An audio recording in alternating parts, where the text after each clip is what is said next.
नमस्कार दोस्तों। विधानसभा चुनाव के जो नतीजे आए हैं, उन नतीजों के बाद एक बार फिर यह सवाल जोर पकड़ रहा है, क्या करे विपक्ष। जिस तरह से बीजेपी ने, मोदी और अमित शाह की जोड़ी ने पश्चिम बंगाल के उस किले को ध्वस्त कर दिया, जिस किले पर 15 साल तक ममता बनर्जी काबिज थी, उसके पहले 29 साल तक वामपंथ और उसके पहले कांग्रेस। जिस राज्य में 10 साल पहले बीजेपी सत्ता हासिल करने के लिए जमीन पर काम कर रही थी, 15 साल पहले, 20 साल पहले 3 सीटों वाली बीजेपी 77 पर पहुंचती है और उसके बाद 10 साल के भीतर वही बीजेपी 200 का आंकड़ा पार करती है और ममता बनर्जी एक तरह से शतक से पीछे छूटकर लगता है उस किले से बाहर होती है, जिसके बारे में शायद 10 दिन, 5 दिन, 2 महीने पहले बहुत सारे लोग, देश के लोग नहीं सोच रहे थे। विपक्ष तो नहीं सोच रहा था। तो ऐसी नौबत आई क्यों? और सिर्फ पश्चिम बंगाल ही नहीं, असम में कांग्रेस की बुरी गत, कांग्रेस के सबसे बड़े चेहरे गौरव गोगोई हार गए, ममता बनर्जी खुद हार गई शुभेंदु अधिकारी से। पिछली बार हारी थी नंदीग्राम से, इस बार हार गई भवानीपुर से 15,000 वोटों से। स्टालिन हार गए, दक्षिण का किला ढह गया। यह अलग बात है कि केरल से कुछ कांग्रेस के लिए अच्छी खबर आई, कांग्रेस सत्ता में आई 10 साल बाद एक बार फिर से। लेकिन विपक्ष क्या करे, क्योंकि अगले साल जनवरी फरवरी में फिर चुनाव है। यूपी, पंजाब और उत्तराखंड में एक जगह आम आदमी पार्टी है, 2 जगह बीजेपी है। और इसके बाद तमाम सवाल मुंह बाए खड़े हैं विपक्ष के सामने, सुरसा की तरह, कि अब विपक्ष हाशिए पर सिमटता विपक्ष, अलग अलग राज्यों से बेदखल होता विपक्ष, और देश की के बड़े हिस्से में कहें तो आज की तारीख में 22 राज्यों में बीजेपी काबिज हो चुकी है सत्ता पर, बीजेपी और एनडीए। और बीजेपी के नेता अपनी पीठ थपथपाते हुए कहते नहीं थकते कि देश की 110 करोड़ आबादी वाले राज्यों में उनकी सरकारें हैं, 76% भौगोलिक हिस्से पर बीजेपी का कब्जा है। तो यहां से विपक्ष की बहुत बड़ी चुनौती है। तमाम तरह के पोस्टमार्टम, हार के विश्लेषण, यूं हारे इसलिए हारे, एसआईआर की वजह से हारे, सुप्रीम कोर्ट ने दखल नहीं दिया इसलिए हारे, चुनाव आयोग ने बेईमानी की इसलिए हारे, चुनाव आयोग ने बेशर्मी की हद तक जाकर बीजेपी के साथ जुगलबंदी की इसलिए हारे। बहुत सारी वजहें इस तरह से तलाशी जा रही है, लेकिन क्या सिर्फ ये वजह काफी है? हमारे साथ हमारे पुराने मित्र और राजनीतिक विश्लेषक आशुतोष हमारे साथ हैं। उन्होंने भी ट्विटर पर कुछ लिखा, जिसके बाद एक बेचैनी खलबली मची। स्क्रीन पर देख रहे हैं जो उन्होंने लिखा, जिसमें उन्होंने लिखा, अखिलेश 2 बार हारे, तेजस्वी 2 बार हारे, शरद पवार अपनी पार्टी बचा नहीं पाए, बाहुबली उद्धव ठाकरे की पार्टी टूट गई, महान केजरीवाल अपनी सीट हार गए, ममता 2 बार अपनी सीट हारी, स्टालिन अपनी सीट हार गए, नवीन पटनायक अपनी सीट हार गए, लेकिन सीखने को तैयार नहीं, अहंकार, स्वार्थ और मैं, राष्ट्रीय सोच विहीन। बीजेपी ने एक एक कर सभी क्षेत्रीय दलों को निपटा दिया और नैरेटिव ये था कि कांग्रेस बीजेपी से नहीं लड़ पाती। नवीन पटनायक, केजरीवाल, ममता सभी अपनी सीट हारे। ये सब प्रधानमंत्री के तगड़े दावेदार थे। क्षेत्रीय नेता अपने स्वार्थ और राष्ट्रीय सोच के अभाव में एकजुट होने से बचते गए और चुनाव हारते गए। ये आशुतोष ने लिखा है। तो मुझे लगा विपक्ष आत्मचिंतन करे या नहीं। एक राजनीतिक विश्लेषक अगर इस तरह से लिख रहे हैं तो उसकी वजह क्या है, उसको समझने की कोशिश करते हैं। लेकिन आशुतोष जी, जब आपने लिखा उसके बाद तुरंत सौरभ भारद्वाज, जो आम आदमी पार्टी के नेता है, मंत्री रहे, उन्होंने एक चिपकाया कि आपने इसमें राहुल गांधी का नाम नहीं लिखा, जो राहुल गांधी की शिकस्त हुई। पिछली बार अमेठी से हारे, इस बार रायबरेली चले गए, उसके बाद फिर वो वायनाड गए। तो कांग्रेस को क्यों छोड़ा? इस पर एक जवाब, उसके बाद फिर हम आगे विस्तार देते हैं। देखिए, मैंने कांग्रेस को क्यों छोड़ा, ये जो बात है, ये तो बड़ी हास्यास्पद सी बात है। हास्यास्पद सी बात इसलिए है क्योंकि जो मैंने लिखा उसका मंतव्य क्या है। मंतव्य सिर्फ इतना सा है कि जो लोग ये कहते थे और डंके की चोट पर कहते थे कि दरअसल भारतीय जनता पार्टी से तो कांग्रेस लड़ ही नहीं सकती, सिर्फ क्षेत्रीय पार्टियां उनको लड़ सकती हैं, और तब बड़ी बड़ी पार्टियों का उदाहरण दिया जाता था। उस संदर्भ में मैंने ये बात कही। और जहां तक मुझे किसी आम आदमी पार्टी के आदमी से सर्टिफिकेट की जरूरत तो कम से कम नहीं है। उनके नेता नई दिल्ली में अपनी सीट हार गए और वो भी 25,000 के आसपास की वोटों से वो हारे। तो खैर, मैं आम आदमी पार्टी की टिप्पणी करना मेरे लिए उचित नहीं होगा, लेकिन मैं एक बात ये कहना चाहता हूं कि ये वक्त तमाम राजनीतिक पार्टियों को, क्षेत्रीय पार्टियों को विशेष तौर पर, मैं फिर इस बात दोहरा रहा हूं, ये संकट कांग्रेस पर उतना बड़ा संकट नहीं है, ये सबसे बड़ा संकट क्षेत्रीय पार्टियों के ऊपर है। क्यों है? इसलिए क्योंकि भारतीय जनता पार्टी की और आरएसएस की जो विचारधारा है, उस विचारधारा में क्षेत्रीय पार्टियों के लिए कोई जगह नहीं है। वो क्षेत्रीय पार्टियों को भारत की अखंडता, एकता के लिए उचित नहीं मानते हैं। जब मैं ये बात कहता हूं तो हमारे बहुत सारे क्षेत्रीय दलों के लोग उछल जाते हैं, कुछ तमाम लिबरल एक्सपर्ट, लेफ्ट एक्सपर्ट तो मुझे गालियां देना शुरू कर देते हैं। हकीकत क्या है कि अगर आप इनकी विचारधारा को, इनके हिंदुत्व को अगर आप ध्यान से पढ़ें तो आपको पता चलेगा कि दीनदयाल उपाध्याय ने 1965 में जो जो इंटीग्रल ह्यूमनिज्म दिया था, एकात्म मानववाद, एकात्म मानववाद, उसमें, हाँ, उसमें लिखा हुआ स्पष्ट तौर पे कि सारे लोग, कोई बंग माता की बात करता है, कोई तमिल माता की बात करता है, कोई तेलुगु माता की बात करता है, कोई पंजाब माता की बात करता है, कोई असम माता की बात करता है, भारत माता कहाँ है? तो उनको लगता है कि जो क्षेत्रीय अस्मिताएं जो हैं, इससे भारत की जो एकता, अखंडता कहीं ना कहीं कमजोर होती है, उनकी सोच है। और उन्होंने अपने उसी इंटीग्रल ह्यूमनिज्म में साफ तौर पे लिखा हुआ है कि भारत का जो ये संघवाद है, जो फेडरल स्ट्रक्चर, जो फेडरलिज्म है, ये भारत की एकता, अखंडता के लिए खतरा है। ये मैं नहीं कह रहा हूं, ये खुद उन्होंने लिखा है।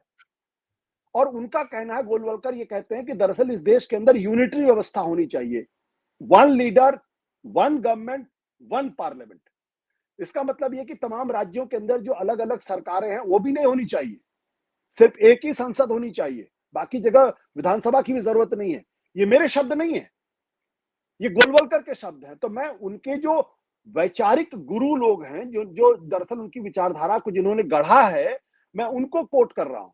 और आपको अच्छी तरीके से याद होगा कि गलती से पिछले कुछ सालों पहले बिहार के अंदर जेपी नड्डा ने कहा था कि राज्य क्षेत्रीय पार्टियां तो खत्म हो जाएंगी। आपको अच्छी तरीके से याद होगा, यह महज एक दिया हुआ स्टेटमेंट नहीं है, क्योंकि भारतीय जनता पार्टी जिस विचारधारा से आती है, उस विचारधारा को यह लगता है कि अगर हिंदुत्व को मजबूत होना है, अगर हिंदुओं को एकजुट होना है, तो ये जातीय अस्मिता और क्षेत्रीय अस्मिता, ये दरअसल उस हिंदुत्व के प्रोजेक्ट को तोड़ती है, ये हिंदू यूनिटी के प्रोजेक्ट को तोड़ती, कमजोर करती है।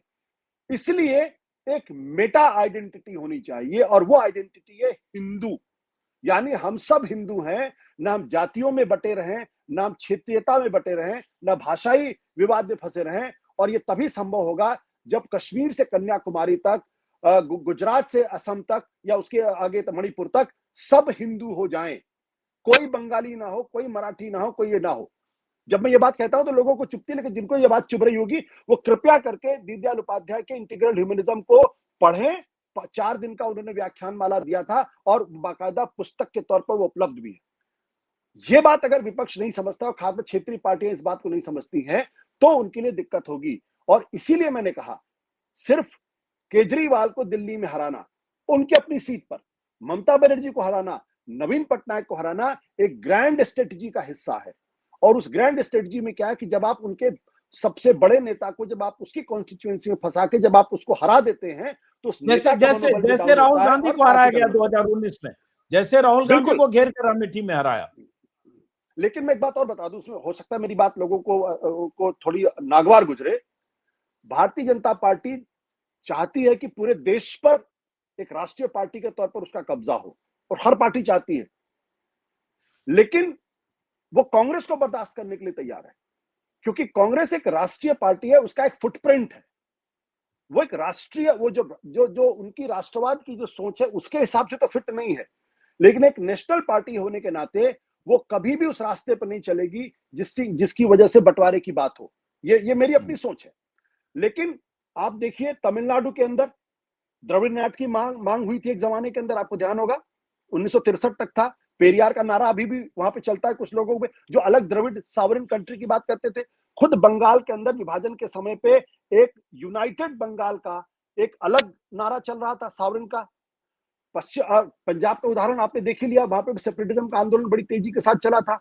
और जब आजादी की लड़ाई में पाकिस्तान की बात हो रही थी, उस वक्त भी जो सिखों के बड़े नेता थे, उनका कहना था कि अगर धर्म के नाम पे अगर पाकिस्तान बनेगा तो फिर धर्म के नाम पे सिखों का भी अलग स्थान होना चाहिए। ये सारी जो सोच है, इस सोच से भारतीय जनता पार्टी को लगता है, या उनकी जो जो उनके वैचारिक गुरु हैं, उन लोगों को लगता है कि क्षेत्रीय पार्टियों को जितना कमजोर किया जा सके कमजोर किया जाना चाहिए, और उसी दिशा में वो आगे बढ़ रहे हैं। इसलिए क्षेत्रीय पार्टियों को कतई इस मुगालते में नहीं रहना चाहिए कि भारतीय जनता पार्टी जो है उनकी शुभचिंतक है।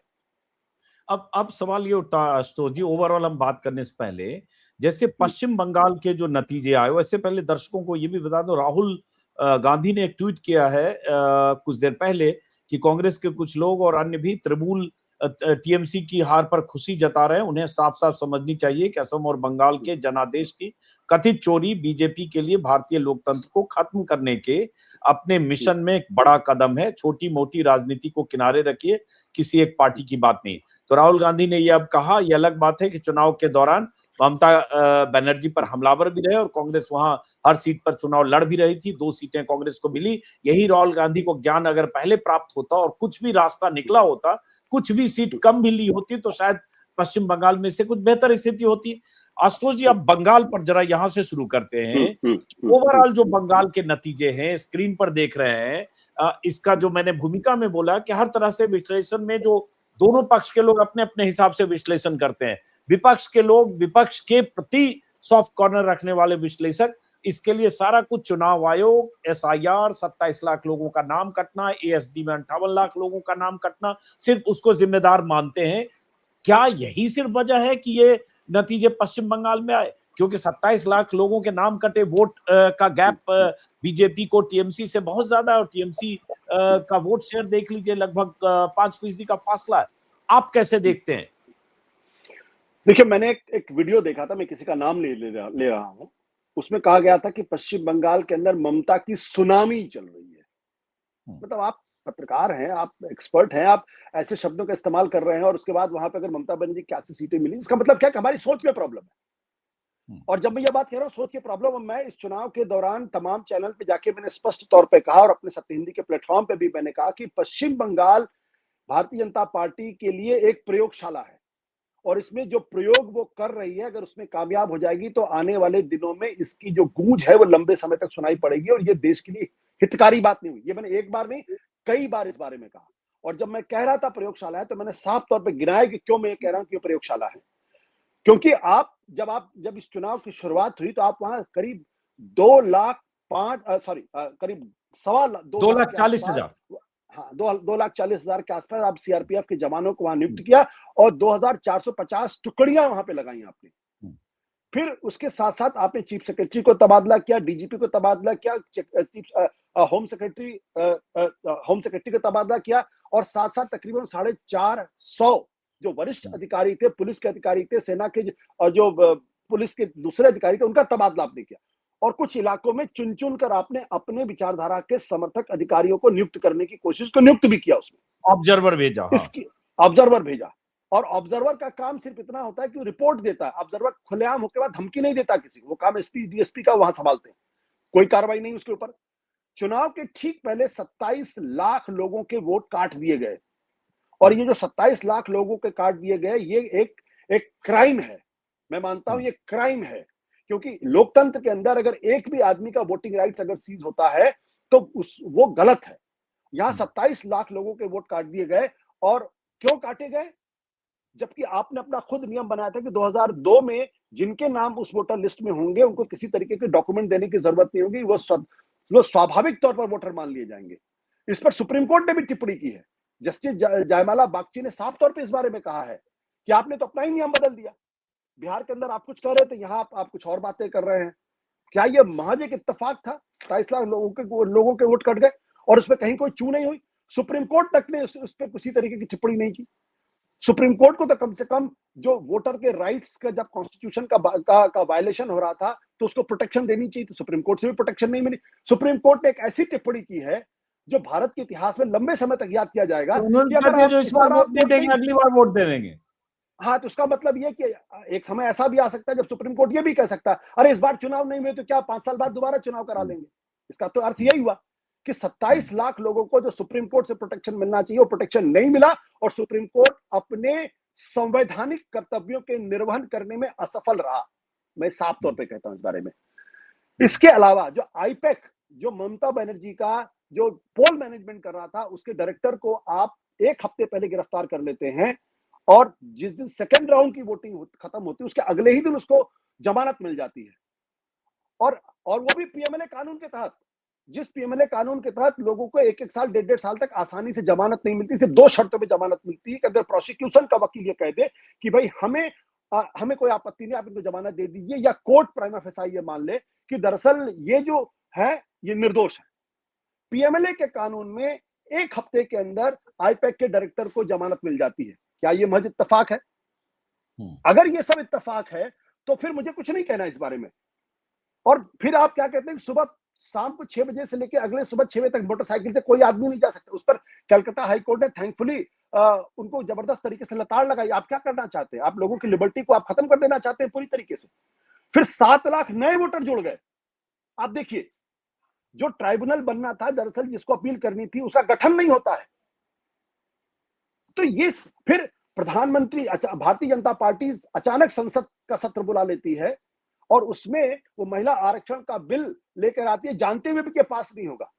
बीच चुनाव के 1 हफ्ते पहले की बात यह है।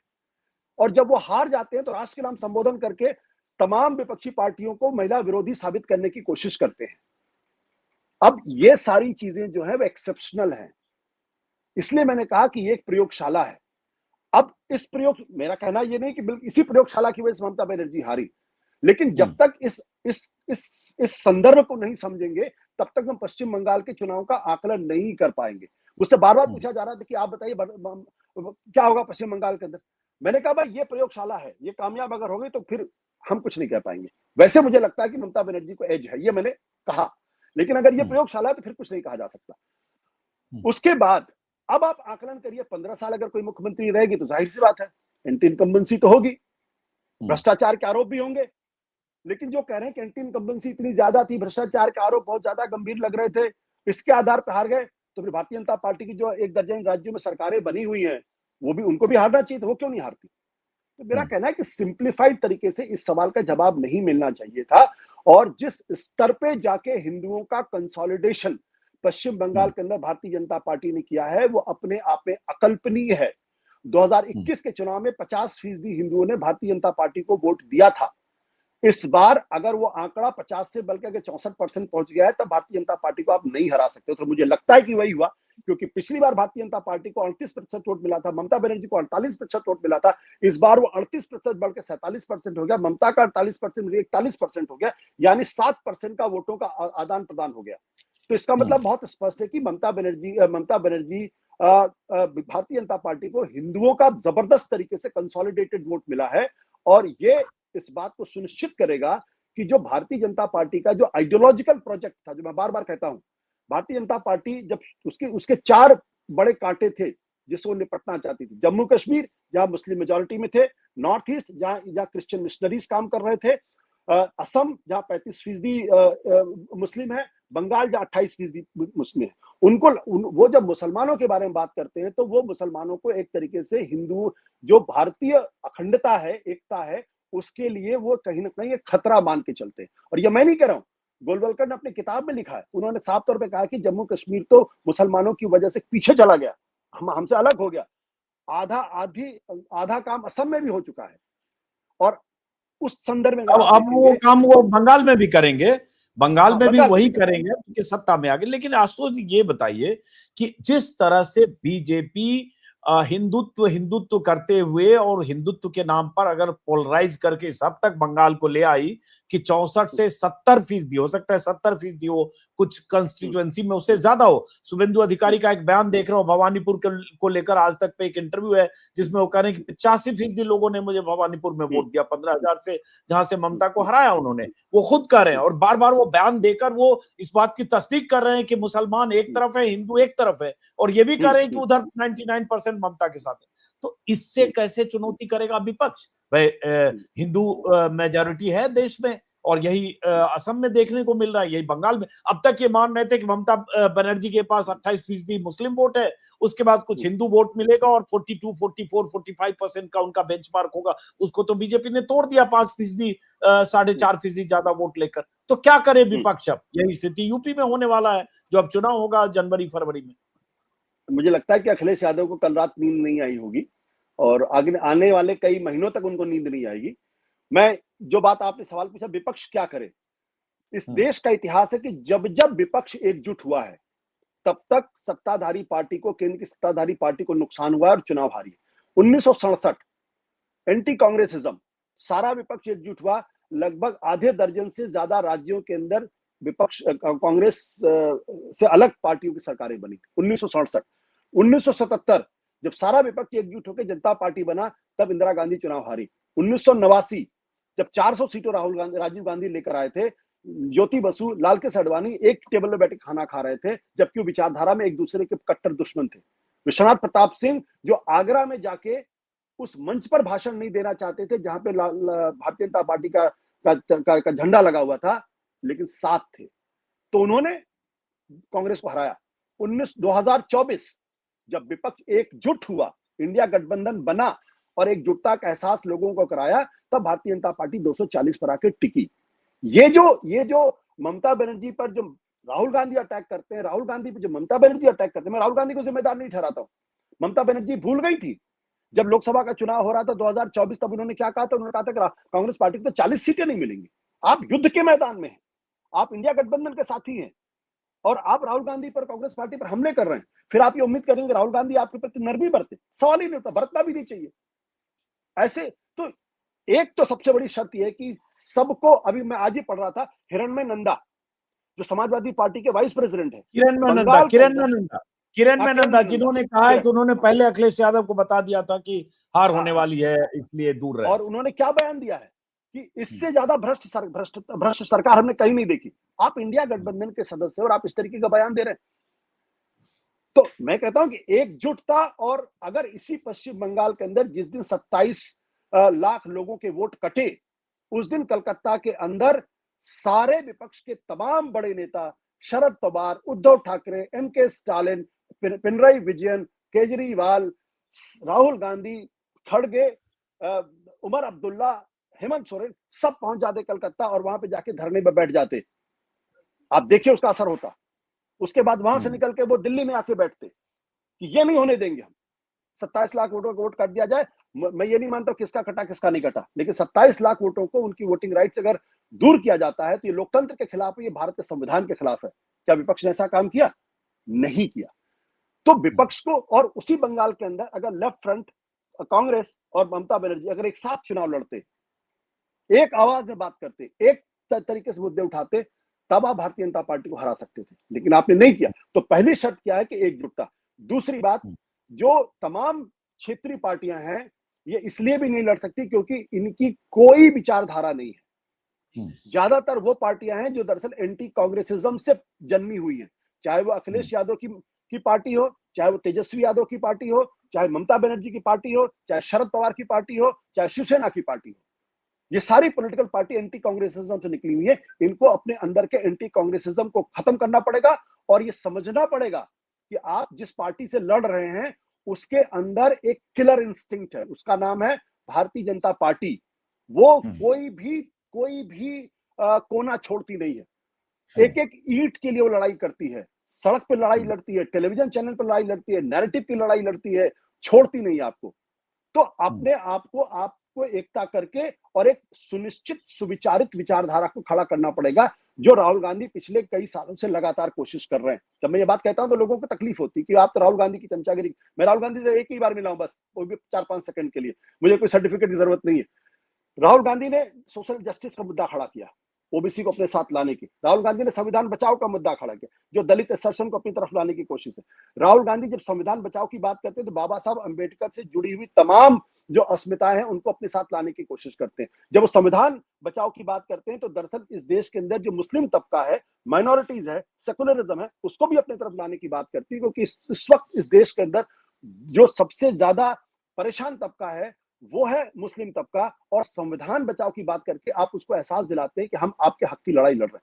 तो मुझे लगता है कि सोशल जस्टिस, कॉन्स्टिट्यूशनलिज्म, सेकुलरिज्म, इन तीनों का एक कॉकटेल आपको तैयार करना पड़ेगा और ये बात सारी राजनीतिक पार्टी को समझनी पड़ेगी। ये नहीं कि शिवसेना के उद्धव ठाकरे कहे असली हिंदूवादी पार्टी तो हम है।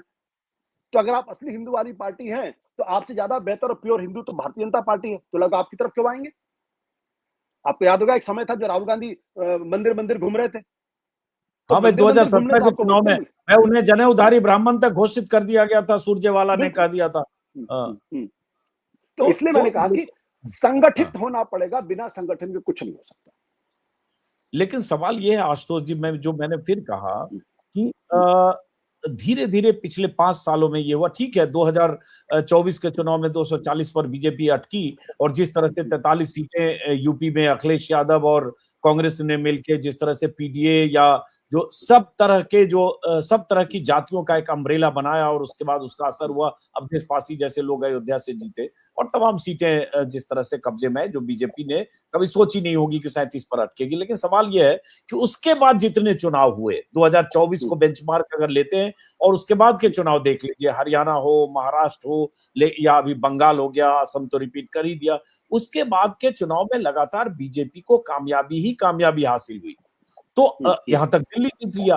तो अब बीजेपी के सामने लगता है कि जिस तरह से विनिंग मशीन है, हर चीज उनके पास है, संसाधन, ईडी, सीबीआई एजेंसी, चुनाव आयोग भी कह लीजिए, बहुत लोग सुप्रीम कोर्ट को भी कई मौकों पर कह देते हैं कि भाई सुप्रीम कोर्ट ने भी नहीं सुनी, सब मान लीजिए। तो सवाल उठता है, ये सब तो उनके पास है, आज भी है, जब तक सत्ता में रहेंगे तब तक रहेंगे।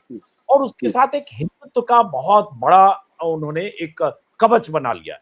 वो कवच को कैसे तोड़े अपोजिशन, ये एक बहुत बड़ी चुनौती है, और उस चुनौती से डरता है अपोजिशन, इसलिए कई बार दाएं बाएं रास्ता तलाशता है, ना माया मिली ना राम की स्थिति हो जाती है। देखिए, वो उस कवच से डरने, हिंदुत्व के कवच से तो कम से कम भारतीय तो विपक्ष को डरने की जरूरत नहीं है। आपको याद होगा कि 2023 दिसंबर में मध्य प्रदेश, राजस्थान, छत्तीसगढ़ अनप्रेसिडेंटेड विक्ट्री थी। उसके बाद अयोध्या में भगवान राम मंदिर का इनॉग्रेशन हुआ। लोगों ने कहा अब तो 400 सीट भारतीय जनता पार्टी की पक्की हो गई। यही हुआ ना। कांग्रेस पार्टी के खाते सीज कर लिए गए, अरविंद केजरीवाल और हेमंत सोरेन को अरेस्ट कर लिया गया। माहौल ऐसा था जैसे लग रहा था कि विपक्ष तो लड़ ही नहीं सकता, लेकिन विपक्ष ने लड़ाई लड़ी क्योंकि एकजुट थे। और उस एकजुटता का असर यह दिखाई पड़ा कि अयोध्या के अंदर भारतीय जनता पार्टी चुनाव हार गई, जहां प्रधानमंत्री नरेंद्र मोदी अपनी जीत के लिए तरस गए। उनका 10 लाख वोट जीतने का टारगेट था, 1.5 लाख तो वो भी 1.5 लाख से जीते अजय राय से। वो भी तब जब वहां पे 3 दिन अमित शाह खुद जाके बैठे तब। उसके अलावा बनारस के आसपास के कम से कम 9 ऐसी सीटें थी जहां भारतीय जनता पार्टी चुनाव हार गई थी। उत्तर प्रदेश के अंदर जहां राम मंदिर है, जहां काशी विश्वनाथ है, और जहां कृष्ण जन्मभूमि है, जहां नरेंद्र मोदी है और योगी आदित्यनाथ, यानी हिंदुत्व के 5 बड़े स्तंभ, भारतीय जनता पार्टी वहां 33 सीटों पर सिमट गई। क्यों? 33। क्योंकि भारतीय जनता पार्टी को उत्तर प्रदेश के अंदर और महाराष्ट्र के अंदर एक आइडियोलॉजिकल चैलेंज दिया गया। उस आइडियोलॉजिकल चैलेंज का असर यह था कि जो दलित तबका जो बीजेपी की तरफ जा रहा था वो उनसे छिटका। और दोनों ही जगह आप देख लीजिए, महाराष्ट्र के अंदर और उत्तर प्रदेश, दोनों ही ये दलित असर्शन की जमीन है, दोनों ही बीजेपी को तगड़ा नुकसान हुआ। तो मेरा कहना है कि हिंदुत्व को चैलेंज किया जा सकता है, हिंदुत्व को हराया जा सकता है। अब भारतीय जनता पार्टी की समझदारी क्या है कि मैं भारतीय जनता पार्टी को बहुत ही मॉडर्न पार्टी मानता हूं। भारतीय जनता पार्टी को जब समझ में आ गया कि सिर्फ हिंदुत्व के बल पे आप चुनाव नहीं जीत सकते, तो उन्होंने अपनी रणनीति में जबरदस्त तरीके से बदलाव किया, और उसी के बाद से वोट चोरी के आरोप लगने शुरू हो गए। माइक्रो लेवल पे जो मैनेजमेंट के एक एक कॉन्स्टिट्यूएंसी को मैप करना, भारतीय जनता पार्टी के समर्थक कहां है, विपक्ष के समर्थक कहां है, उनके बीच में सेंध लगाना, उनके वोटों को कटवाना। दिल्ली के अंदर तो खुलेआम किया गया। दूसरे राज्यों से ट्रेनों में लाद के वोटर को ले आना, चाहे चंद हजार वोटर के लिए लाखों करोड़ों खर्च करना पड़े। लाखों करोड़। भाई राहुल गांधी ने जब ये कहा कि 25 लाख वोट चोरी हो गए कर्नाटक के अंदर, चुनाव आयोग ने कोई जवाब नहीं दिया। भारतीय जनता पार्टी लगातार उनको डिफेंड करती रही। मैं बार बार ये कहता रहा कि भाई अगर राहुल गांधी झूठ बोले, जांच कराइए, राहुल गांधी झूठ बोल रहे हैं तो उनको परमानेंटली उनको चुनाव से हिस्सा लेने से मना करा दी। कभी बीजेपी ने इस चुनौती को स्वीकार नहीं किया। अब जब उन्होंने अपनी स्ट्रेटजी में बदलाव किया, फिर उन्होंने महिलाओं को अपनी तरफ अट्रैक्ट करने की कोशिश की। बिहार के चुनाव के कुछ दिन पहले 10,000 रुपए महिलाओं के खातों में डाले गए। महाराष्ट्र के अंदर आप देखिए, वहां भी उनके खातों में एक मुश्त पैसे गए। हरियाणा के अंदर भी इसी तरीके का किया गया। मध्य प्रदेश का मॉडल था। तो ये कहना कि हिंदुत्व का मुकाबला नहीं किया जा सकता, मैं इस बात को नहीं मानता हूं। लेकिन चलिए, भारतीय जनता पार्टी बहुत स्मार्ट पार्टी है। उसने अपनी रणनीति में जबरदस्त बदलाव किया, और जहां वो नहीं जीत सकती थी वहां भी वो जीती। तो इसके लिए उसको शादीवाद देना चाहिए था, लेकिन उसके लिए विपक्ष भी तो जिम्मेदार है ना। आप पुरानी रणनीति में थे। आप जीतने के बाद आपने सोच लिया कि अब तो हम तो जीतेंगे, हम तो महाराष्ट्र भी जीत गए, हरियाणा भी जीत गए, आप चुपचाप बैठे रहे। लेकिन जैसे आपने कहा ना कि 10,000 बिहार में दे दिया या झारखंड में दे दिया, महाराष्ट्र में दे दिया, यही सब लोग लीनियर टाइप से यही बात हो रही थी इतने दिनों से कि बस जो सरकार थी इनकम्बेंट उसने पैसा दिया और पैसा दिया उसका उसको प्रीमियम मिला और जीतकर सत्ता में आ गई। और यहाँ ममता बनर्जी भी 2021 से लक्ष्मी भंडार 1500 दे रही थी, बीजेपी ने 3000 का वादा किया, लेकिन उसके पहले से भी रूपश्री, कन्याश्री कई योजनाएं थी। बंगाल में तो वो नहीं चला, क्योंकि अब एक एक नैरेटिव ये है जो बीजेपी की तरफ से ही सही कि मुस्लिम तुष्टीकरण की वजह से जो हिंदू, जो बंगला मानूस, जो उस तरह के लोग जो कम्युनल प्रवृत्ति के लोग नहीं थे, उन्हें भी बीजेपी ने किसी ढंग से अपने नैरेटिव में अपनी तरफ 15-20 लोगों को 20% लोगों को खींचने में बीजेपी कामयाब रही। यही नतीजा है कि मुस्लिम बहुल कुछ इलाकों में भी बीजेपी को जबरदस्त कामयाबी मिली। वो तो एक बड़ा सवाल होगा अभी के चुनाव में भी। अभी बिल्कुल बिल्कुल, मैं मेरे कहने का ये मतलब नहीं कि हिंदुत्व का कोई असर नहीं है। मैं ये कह रहा हूं कि हिंदुत्व को चुनौती दी जा सकती है और उसको हराया जा सकता है। 2024 का चुनाव इसका प्रबल उदाहरण है।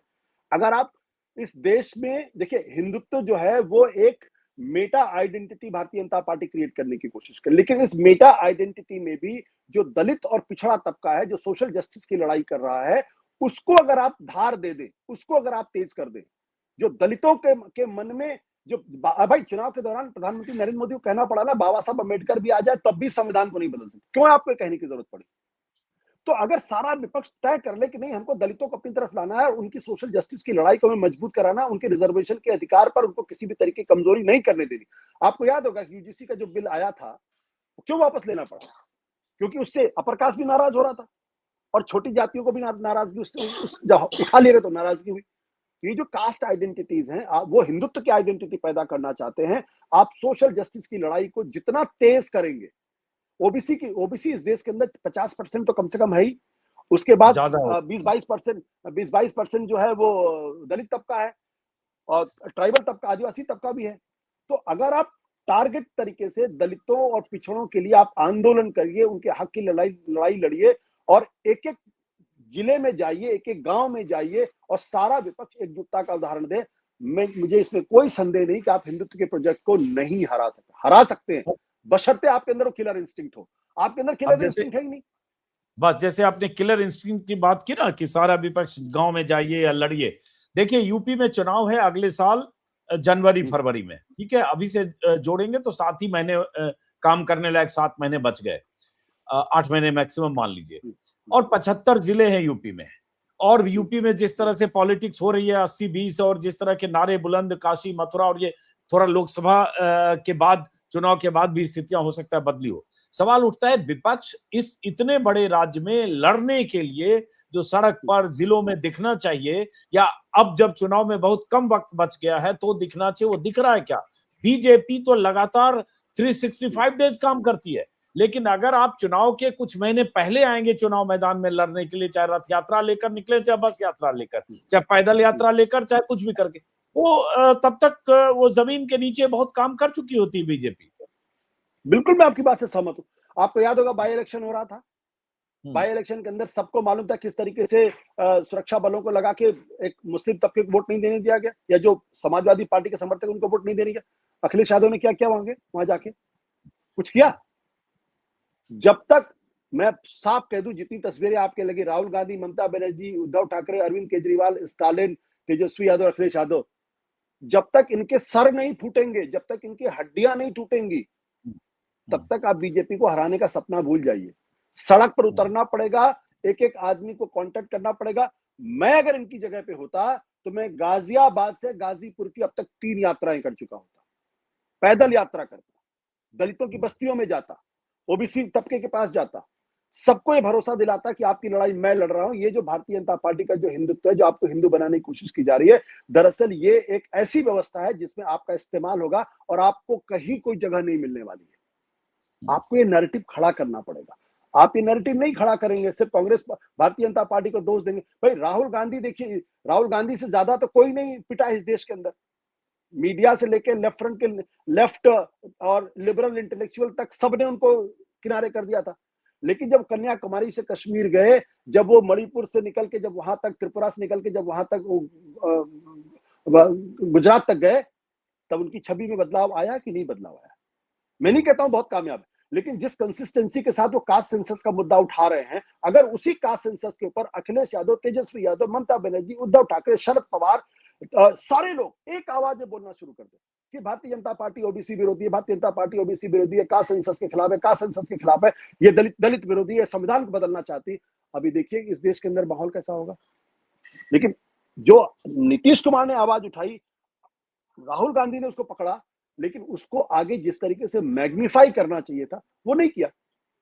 केजरीवाल की दिक्कत सिर्फ इतनी सी है कि जैसे ही लोकसभा का चुनाव खत्म हुआ, अगले दिन प्रेस कॉन्फ्रेंस उन्होंने कर दिया, हमारी कांग्रेस से कोई गठबंधन नहीं होगा और मैं अकेला हूं जो है वो हम जो भारतीय जनता पार्टी को हरा सकते हैं। आप गुजरात में जाके चुनाव लड़ रहे हैं, उससे किसको फायदा होगा? आप गोवा में जाके चुनाव लड़ रहे हैं, किससे फायदा? हरियाणा में क्यों नहीं? हरियाणा में हरियाणा में क्यों नहीं राहुल गांधी और केजरीवाल एक साथ बैठ के तय करते हैं कि हम एक दूसरे की मदद करेंगे? आप भी गुजरात में लड़िए, हम आपको मना नहीं करते हैं, लेकिन आप ये 40 सीटें लीजिए, हम ये साल लीजिए। हमारा एकमात्र मोटिव होना चाहिए भारतीय जनता पार्टी को सत्ता में आने से रोकना है, न कि हमें एक दूसरे के खिलाफ लड़ना है। अब अभी आपको याद होगा अरविंद केजरीवाल ने क्या बोला कि सोनिया गांधी जेल क्यों नहीं गई, राहुल गांधी जेल क्यों नहीं गए, रॉबर्ट वाड्रा जेल क्यों नहीं? आपको याद है ना प्रेस कॉन्फ्रेंस? हाँ जी याद है, अभी हाल में। और आप ये भूल गए कि जब आप जेल में थे तो सोनिया गांधी रामलीला मैदान पे गई थी और आपकी पत्नी के साथ हाथ पकड़ के उनके बगल में बैठी हुई थी। जब आप इतने ज्यादा स्वार्थी अहंकारी हो जाएंगे, आप तो दावा करते थे कि आपकी पार्टी तो नहीं टूटती, कांग्रेस टूट जाती है, 7 सांसद चले गए ना उधर, क्या कर लिया आपने? और आप क्या कर रहे हैं? अपने ही पुराने साथी के खिलाफ आप एफआईआर दर्ज कर रहे हैं। मतलब राजनीति का इतना घटिया इस्तेमाल, क्योंकि आपके पास सत्ता है तो आप संदीप पाठक के खिलाफ एफआईआर दर्ज करवा देंगे, उसके घर पुलिस भेजने की बात करेंगे। आपका तो वही टेम्पलेट है जो नरेंद्र मोदी का टेम्पलेट है, तो आप कैसे नरेंद्र मोदी से अलग? जो अखबार वाले वहां पे हैं उनके आप छापे डलवा रहे हैं। जो उनका एक सांसद है, क्या नाम उसका नाम है, आर के गुप्ता, उसके यहाँ पोल्यूशन कंट्रोल बोर्ड के लोग जा रहे हैं। तो अगर आप उसी टेम्पलेट को फॉलो करना चाहते हैं, विपक्ष के साथ कोऑर्डिनेट नहीं करना चाहते हैं, तो कैसे होगा भाई? पंजाब के अंदर कांग्रेस पार्टी और आम आदमी पार्टी एक दूसरे के खिलाफ है, मान लिया, पंजाब में लड़िए ना एक दूसरे के खिलाफ, किसने आपको बना किया? लेकिन वहां बीजेपी के लिए स्पेस पैदा करिए। अगर वहां बीजेपी ने स्पेस पैदा बना लिया तो वहां सिर्फ एक पार्टी को नुकसान होगा, उसका नाम है आम आदमी पार्टी। कांग्रेस का वहां कोई नुकसान होने वाला नहीं है, क्योंकि आम आदमी पार्टी की छवि पंजाब के अंदर। तो मेरा कहने का अर्थ है कि सारी पार्टियों को, सारे नेताओं को अपने सारे मतभेद, गिले शिकवे भुलाकर एक कमरे में बैठकर सिर्फ ये सोचना चाहिए था कि ये जो एलिफेंट इन द रूम है भारतीय जनता पार्टी, इसको कैसे भैया कब्जे में करे, नहीं तो ये तो सबको दबोच के सबको कुचल देगा। ये सोच नहीं है, इसलिए आप चाहे अपनी चादर थोड़ी छोटी करनी पड़े, अपनी सीटें थोड़ी कम करनी पड़े, लेकिन एक ऐसी स्थिति बने कि साझा गठजोड़ लड़े, बजाय इसके कि भाई ये सारे एग्जाम्पल है ना, जैसे आप हरियाणा की बात करें, आप कहानी आ रही है कि फला ने समझौता नहीं होने दिया, फला ने समझौता नहीं होने दिया। उस समय 4-5 सीट पर कोई बात बन जाती तो शायद स्थिति हरियाणा में कुछ और होती। गुजरात का आपने जिक्र किया है, लेकिन ये तो अभी तनातनी तो फिर होगी। अभी सवाल ये उठता है कि जो तस्वीरें 2024 के पहले आशुतोष जी हम लोगों ने बेंगलुरु से लेकर दिल्ली तक, पटना से लेकर मेरे ख्याल से चौथी एक जगह और कहीं सभा हुई थी, जो तस्वीरें मंच पर देखी थी जिसमें सारे नेता हाथ मिलाकर खड़े थे, ममता से लेकर राहुल तक और केजरीवाल से लेकर स्टालिन तक, वो तो कुल जमा कितने दिन चला? चंद महीने, और चुनाव के बाद सही आपने कहा चुनाव के अगले दिन बिखर गया। तो सवाल उठता है कि फिर जनता भी तो ऐसे ही देखती ना, क्या भाई ये चुनाव आ रहा है, ये फिर ऐसी फोटो अपॉर्चुनिटी के लिए साथ आएंगे, अब फिर सर फुटबॉल करेंगे, तो वो डिस्क्रेडिट तो नहीं हो रहा है ये गठजोड़? नहीं, बिल्कुल डिस्क्रेडिट हो रहा, जनता की नजर में पूरी तरीके से डिस्क्रेडिट हो रहा। देखिए, भारतीय जनता पार्टी से आप सीखने के लिए तैयार नहीं। आप नरेंद्र मोदी के का मैं आलोचक हूं, लेकिन नरेंद्र मोदी से आप सीखने को तैयार नहीं है। आपको याद होगा 2019 का लोकसभा का चुनाव, 2019 के लोकसभा के चुनाव में भारतीय जनता पार्टी ने अपनी 5 जीती हुई सीटें जनता दल यूनाइटेड को दी थी। 2014 में भारतीय जनता पार्टी को 22 सीटें मिली थी, जनता दल यूनाइटेड को सिर्फ 2 सीटें मिली थी। लेकिन जब गठबंधन की बात हुई तो यह हुआ कि 17-17 सीटें में एक दूसरे में बांट लेंगे, और बीजेपी ने अपने 5 जीती हुई सीट दी थी। कौन पार्टी देती बताइए जरा मुझे? कांग्रेस देगी? अरविंद केजरीवाल देंगे? नहीं देंगे। अगर आप तो जब वो लोग इस रणनीति के साथ लड़ते हैं, उनका मकसद जीतना है किसी तरीके से, और वो जीत जाते हैं। आपका मकसद आपस में लड़ना है, तो आप कैसे जीत सकते हैं? तो बिल्कुल मैं आपकी बात से सहमत हूं, डिस्क्रेडिटेड है इस वक्त अपोजिशन, लोग उनकी तरफ देखना नहीं चाहते। और इसीलिए मैं कह रहा हूं कि राहुल गांधी की तमाम कमजोरियों के बावजूद भी कम से कम राहुल गांधी की एक छवि है जो आज नरेंद्र मोदी की आंखों में आंखें डाल करके लड़ता है। ये जहां भी जाएंगे लोग राहुल गांधी की 10 कमियां बताएंगे, लेकिन ये जरूर कहते हैं कि वो निर्विवाद रूप से आज की तारीख में विपक्ष के नेता हैं। जनता के बीच में उनकी एक अच्छी पहचान बनी है तमाम पप्पू होने के बावजूद भी, और वो बीजेपी को लगातार आइडियोलॉजिकल लेवल पर चैलेंज कर रहे हैं। लगातार कास्ट सेंसस के सवाल को लेकर, सेकुलरिज्म के सवाल को लेकर उस पर वो लड़ रहे हैं और साफ तौर पर संसद के अंदर खड़े होकर कहते हैं आप हिंदू नहीं है और आप हिंदू धर्म का ठेका मत दीजिए। ये आवाज अगर कश्मीर से कन्याकुमारी तक सारे विपक्ष के नेता कहने लगे तो आप देखिए क्या होगा। और तो और स्टालिन के बेटे को क्या जरूरत थी कि आप सनातन, जब आपको मालूम है सनातन का डंका पिट रहा है तो आपको इस तरीके के बयान देने की क्या जरूरत है? किसने आपको बोला? या तो आप बेवकूफ हैं या आपको कोई समझ नहीं है, इडियट है एक नंबर के, तभी तो आप इस तरीके के बयान दे रहे हैं। और फिर इसलिए मैंने कहा कि लड़ाई लड़ी जा सकती है, लड़ते लड़ते हारिए तो मैं चलिए आपके साथ हूं। जब आप लड़ ही नहीं रहे हो, आप सिर्फ कांग्रेस पार्टी को बोले कांग्रेस हम ही लड़ सकते हैं, तो अखिलेश यादव हारे ना, तेजस्वी यादव हारे ना, दो बार। पिछली बार तो तेजस्वी यादव के बारे में कहा जा रहा था जीतते जीतते हार गए, तो अगले बार 22 सीटें क्यों आई भाई आपकी? ममता बनर्जी 2 बार अपना चुनाव हारी, केजरीवाल दिल्ली के अंदर अपना चुनाव हारे। जब उद्धव ठाकरे की पार्टी टूटी तो शरद पवार ने क्या कहा? अरे वो तो अपनी पार्टी नहीं बचा पाए, 6 महीने बाद पता चला भतीजा पूरी पार्टी लेकर निकल गया, शरद पवार देखते रह गए। बड़े भारी चाणक्य हैं। इस देश के अंदर जो सबसे ज्यादा ओवर एस्टिमेटेड पॉलिटिशियन है उसका नाम है शरद पवार। ओवर एस्टिमेटेड चाणक्य हैं। आज तक महाराष्ट्र के अंदर अपने बल पर सरकार नहीं बना पाए और आज वो 6-7वें नंबर की पार्टी इनकी है, और बचेगी नहीं बचेगी मुझे नहीं मालूम, लेकिन इन लोगों के जलवे बड़े बड़े हैं। अब वो पुराना जो गुरूर है वो तो खत्म करना पड़ेगा। आपको राहुल गांधी की लीडरशिप को एक्सेप्ट करना पड़ेगा। लोग कहते हैं ममता बनर्जी प्रधानमंत्री के गुण है, ममता बनर्जी के अंदर प्रधानमंत्री बनने का एक भी गुण नहीं है। जितनी टेम्परामेंटल वो है, क्या वो गठबंधन को लेकर चल सकती हैं? कोई मजा हुआ नेता का यह बयान दे सकता है कि कांग्रेस पार्टी को 40 सीटें भी नहीं मिलेंगी? कैसे हो सकता है? तो हमारे यहाँ बहुत सारे ऐसे एक्सपर्ट, बहुत सारे ऐसे जर्नलिस्ट हैं जो सुबह से शाम तक ढपली बजाते रहते हैं और उनको ना तो कांग्रेस की कोई समझ है, ना उनको क्षेत्रीय पार्टी की कोई समझ है, ना उनको भाजपा की समझ है। उनको कान में कोई चीज खुशबू कर देता है, वो खबर चलाते रहते हैं वो लोग। तो लेकिन जैसे आप कह रहे हैं राहुल गांधी, तो राहुल गांधी को लेकर भी बहुत सारे लोगों को लगेगा कि राहुल गांधी में वो पोटेंशियल है क्या कि राहुल गांधी इतनी रीजनल पार्टियों को, क्षेत्रीय पार्टियों को लेकर और इतने बड़े विशाल देश में एक ऑल्टरनेट दे सकें जो अगले कुछ महीने बाद होने वाले विधानसभा चुनाव हो या 2000, अभी तो सबसे बड़ा संकट अभी से जमीन 2029 की बीजेपी तैयार कर रही होगी। आप जब तक सोचेंगे 2029 आएगा सर, अप्रैल मई में चुनाव होगा, आप 2028 के सितंबर अक्टूबर में अच्छे मौसम में गर्मी बीत जाने के बाद जगेंगे और बीजेपी तैयारी कर चुकी होगी और कर रही होगी 2029। तो क्या राहुल गांधी में आपको दिखता है? बहुत सारे लोगों को ये लगेगा कि वहां भी एक ऑल्टरनेट की या दूसरे विकल्प की तलाश होनी चाहिए। भाई आपके घर में माता पिता क्या करते हैं? वो पड़ोसी के बच्चे को तो अपने घर में नहीं ले आते ना, अपने ही बच्चे को संवारने की कोशिश करते हैं। तो जो विकल्प आपके सामने है उसी विकल्प को आपको लेके चलना पड़ेगा। राहुल गांधी के अंदर कोई बहुत बड़े सुरखाब के पर नहीं लगे, लेकिन आज की तारीख में जनता की नजर में भी वो सबसे प्रमुख विपक्षी दल हैं जो बीजेपी को लगातार चुनौती दे रहे हैं। अगर इसी काम को ममता बनर्जी, शरद पवार, और मैं इन सबका सम्मान करता हूं, आज मैं जो बोल रहा हूं मैं हो सकता है मैं थोड़ा गुस्से में बोल रहा हूं, शरद पवार, उद्धव ठाकरे, स्टालिन, सबको बैठना चाहिए, एक साझी रणनीति बनानी चाहिए, एक साझा एजेंडा तैयार करना चाहिए और लगातार मीटिंग करते रहना चाहिए। हर हफ्ते कभी चेन्नई मिल रहे हैं, कभी बंगाल में मिल रहे हैं, कभी दिल्ली में मिल रहे हैं, कभी हरियाणा जो में माहौल मिल रहे बना था, जो माहौल नो हैं। डाउट उस समय इंडिया गठबंधन का बना था, हड़कंप मच गया था सब जगह। बीजेपी में भी हड़कंप था कि ये सब क्या हो गया, 24 नेता बेंगलुरु से लेकर दिल्ली तक मिल रहे हैं, लेकिन चुनाव के बाद खत्म होगा। अब आखिरी सवाल, वक्त काफी हो गया, अच्छा लगा, हम पहली बार बात कर रहे हैं, दर्शकों को बता दें हमारे पुराने मित्र हैं, हमारे यूट्यूब पर पहली बार बात कर रहे हैं, सत्य हिंदी के फाउंडर हैं, फायर ब्रांड जर्नलिस्ट हैं, कई चैनलों के संपादक रहे हैं। शुरू में परिचय भी बताना भूल गया मैं, तो परिचय मैं आखिर में दे रहा हूँ। कोई बात लेकिन नहीं।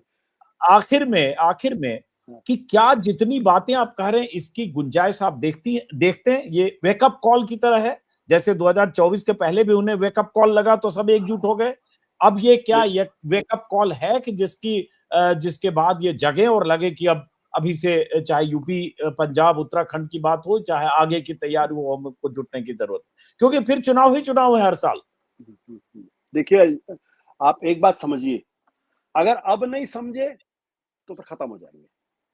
मुझे इसमें कोई संदेह नहीं है बचने का कोई रास्ता है नहीं। और भारतीय जनता पार्टी की जो मशीन है, उनकी जो विचारधारा का जो मूल तत्व है, वह क्षेत्रीय पार्टियों को पूरी तरीके से खत्म करना। इसके अलावा कोई उनका मन में कोई विचार नहीं। वो ये चाहेंगे कांग्रेस जिंदा रहे, लेकिन वो कभी नहीं चाहेंगे कि क्षेत्रीय पार्टियां जिंदा रहे। इसलिए क्षेत्रीय पार्टियों को अगर जिंदा रहना है, क्षेत्रीय नेताओं को अगर जिंदा रहना है, तो उन्हें एक दूसरे से गिला शिकवे के बावजूद भी एकजुट होना पड़ेगा। एक स्ट्रक्चरल तैयारी करनी पड़ेगी। एक एक एक जिसे कहते हैं ना, एक कोऑर्डिनेशन कमेटी बनानी पड़ेगी, जिसकी हर हफ्ते मीटिंग हो, जहां बैठ के तैयारी, और एक कम्युनिकेशन होगा, वो टॉप से लेकर नीचे तक एक कम्युनिकेशन। जैसे भारतीय जनता पार्टी सिर्फ एक कम्युनिकेशन, आरजे कर के सवाल को उसने इतना बड़ा सवाल पश्चिम बंगाल के अंदर बना दिया। ये तमाम विपक्षी पार्टी मिलकर हाथरस के सवाल को इतना बड़ा क्यों नहीं बना पाए, जबकि दलित दलित महिला से जुड़ा हुआ सवाल था? क्यों नहीं बना पाए? क्योंकि अखिलेश यादव कुछ बोलते हैं, कांग्रेस कुछ बोलती है, तेजस्वी कुछ बोलते हैं, स्टालिन की आवाज कुछ होती है, उद्धव ठाकरे कहीं कुछ और बात करते हैं। अगर एक चीज तय कर ले कि हमको इस मुद्दे पर यह नैरेटिव चलाना है, मुझे कोई लेकिन संदेह नहीं कि भारतीय जनता ये पार्टी सब को हो जाए, ये सब हो जाए, मान लीजिए हाइपोथेटिकल बात करें, अभी सामने केजरीवाल का बयान आना शुरू हुआ, पंजाब की जनता को आप पर भरोसा है, आपकी लहर चल रही है, जो भी है, तो पंजाब में अभी लड़ाई होगी कांग्रेस और आप में, और तू मैं की हद तक होगी। लेकिन अगर मान लें कि विपक्ष ये सब कुछ सोचे भी, तो जो बीजेपी की मशीनरी है, चुनाव आयोग के साथ साझेदारी है, ज्वाइंट वेंचर, ये 27 लाख जो कटे, मेरे पास एक लंबी लिस्ट है, आज इकोनॉमिक टाइम्स में अनुभूति विश्नोई ने भी छापा और भी जगह, कि किस तरह से वोट मार्जिन, जितने वोट कटे उससे वोट मार्जिन कम है। कई ऐसी सीटें हैं जहां वोट कट गए 30,000, 29,000, और जो हार जीत का अंतर है वो 3,000 और 5,000 से बीजेपी जीत गई। तो ये जो बेईमानियां हैं जो करने की, और जो साम दाम दंड भेद है, उसका कैसे मुकाबला करेगा विपक्ष? यहाँ तो बहुत की पूछ भी दबी होगी, हो सकता है बहुत को चिंता भी देखिए, होगी, हो सकता है। जहां पे विक्ट्री का मार्जिन डिलीशन के मार्जिन से कम है, वहां के कैंडिडेट्स को इमीडिएटली अपने हाई कोर्ट का दरवाजा खटखटाना चाहिए और उसको बोलना चाहिए ये चुनाव काउंटरमेंट होना चाहिए। क्योंकि जब वहां 4,000 वोटर को आपने वोट ही नहीं देने दिया और वहां 2,000 का मार्जिन है, तो वो 4,000 वोट अगर जुड़ जाएंगे तो 2,000 के मार्जिन से जो जीत रहा है वो हार भी तो सकता है। तो पहली बात तो ये करनी चाहिए। दूसरी बात जो मैं बहुत जिम्मेदारी से कहता हूं कि अब नहीं चेते तो फिर कोई उम्मीद नहीं है। मुझे इस बारे में कोई कंफ्यूजन नहीं है। अब नहीं चेते, अब नहीं जागे। अगर आप अभी भी कुंभकर्ण की नींद में हैं कि आपको लगेगा अरे ठीक है, तेजस्वी यादव को लगा अभी तो मेरी उम्र मेरे साथ है, अखिलेश को भी लगेगा मेरी उम्र मेरे साथ है, आदित्य ठाकरे को भी लगेगा अरे 15 साल में बीजेपी रहेगी, उसके बाद तो हमें बनना ही बनना है। भाई हमें आपको तकलीफ हो सकती है, तेजस्वी यादव क्या कैबिनेट रैंक तो मिला हुआ, बंगला मिला हुआ है, अखिलेश यादव को भी कैबिनेट रैंक मिला, बंगला तो मिला ही हुआ ना, उनको प्रॉब्लम क्या है? खाली मुख्यमंत्री तो नहीं है ना, सारे काम उनके हो रहे होंगे। ऐसा तो नहीं कि भारतीय जनता पार्टी उनके सारे काम रोक रही होगी। तो इसलिए जब आप, और सबसे बड़ी बात यह कि राष्ट्रीय सोच के साथ आपको काम करना पड़ेगा कि, और ये बताना पड़ेगा देश को कि कितना बड़ा संकट इस वक्त देश के ऊपर है। और मैं आखिरी बात कहकर अपनी बात खत्म करूंगा। जब आजादी की लड़ाई चल रही थी और जब जिन्ना बार बार ये कह रहे थे कि जो प्रोविजनल गवर्नमेंट बननी है उसमें मुसलमान हम रिप्रेजेंटेटिव को हम भेजेंगे, गांधी जी इस बात के लिए तैयार करते ही नहीं हुए। गांधी ने साफ तौर पर कहा मैं भारतीयों को रिप्रेजेंट करता हूं, मैं हिंदू मुसलमान की बात नहीं करता हूं, हम हिंदुओं को भी भेजेंगे और मुसलमानों को भी भेजेंगे। आज एक ऐसी पार्टी पश्चिम बंगाल के अंदर और देश के अंदर है जो सिर्फ हिंदुओं की बात करती है, सिर्फ हिंदुओं की बात करती है, मुसलमानों को टारगेट करती है। ऐसी पार्टी देश का हित कर ही नहीं सकती। और अगर ये बात हमारे विपक्षी नेताओं को समझ में नहीं आती है कि आप भारतीयों की बात करिए, सबको साथ लेके चलने की बात करिए, मुझे यकीन है कि आप लड़ाई जीत सकते। लेकिन अगर आप कोशिश ही नहीं करोगे तो आप जीतोगे कैसे? भाई बच्चे को चलना तो पड़ेगा, चलने की कोशिश करेगा तो गिरेगा भी, हाथ पैर भी टूटेंगे, दांत भी टूटेगा, लेकिन आप चलेंगे तो ही नहीं वो तो है ना, कैसे? गिरते हैं शहसवार ही मैदान जंग में, वो तिफल क्या गिरे जो घुटनों के बल चले। तो लड़ना तो पड़ेगा। लेकिन आखिर में ममता बनर्जी तो बहुत फाइटर थी आशुतोष जी, लड़ाका थी। वो इस एग्जिट पोल के बाद 4 दिन तक लड़ती रही, हाई कोर्ट से सुप्रीम कोर्ट तक आई, एसआईआर के मुद्दे पर सुप्रीम कोर्ट में चीफ जस्टिस की बेंच में खुद खड़ी हो गई, वहां उन्होंने दलीलें दी, क्या नहीं पिलर टू पोस्ट भागी, बावजूद इसके ममता बनर्जी तो 81 सीटें पाकर हार गई। तो इससे भी तो हताशा होगी कि जो फाइटर थी उसका ये हश्र हुआ, तो बाकी का क्या करें? बट वो अकेले लड़ रही थी ना। हाँ, झाड़ू की दो तीलियों को तोड़ना आसान होता है, बशर्ते कि पूरी झाड़ू को एक साथ। जब आप अकेले लड़ी, जो सवाल आप खड़ी कर रही थी, उसी सवाल को राहुल गांधी से लेके स्टालिन तक सब एक सुर में बोलते, तो उसका जो असर होता वो अलग होता। आपने बिल्कुल चलिए सही बहुत कहा। अच्छा। जब जब हाँ, बेंगलोर के अंदर जब वो बैठक हुई थी विपक्षी हाँ, पार्टियों की, तो आपको याद होगा उसी दिन हम्म। 38 नई पार्टियां बीजेपी के साथ खड़ी हो गई थी, जिनका कोई भाई वजूद तक उसी नहीं दिन था। वो चाचा भतीजा आए थे, पशुपति कुमार हाँ, पारस और चिराग पासवान हाँ, एक साथ हाँ, उसी दिन आए थे दिल्ली में। हाँ। तो वो और क्यों उन था? उन दलों को पहली बार मोदी जी ने बुलाया था, जिन्हें कई साल से जिनसे दर्शन नहीं जिन्हें दिए थे उन्होंने। सही बात है। हाँ, बिल्कुल, बिल्कुल। चलिए, तो बहुत बहुत थैंक यू शुक्रिया सर। आशुतोष जी। बीच बीच में हम लोग बातचीत करते रहेंगे, कुछ ज्ञानवर्धन आपके जरिए दर्शकों तक भी पहुंचाते रहेंगे। फिलहाल देखते हैं क्या होता है। ये आप जरूर है कि विपक्ष, आपने मुझे उम्मीद है कि मेरी बातों से हमारे जो बहुत सारे लोग नाराज नहीं होंगे।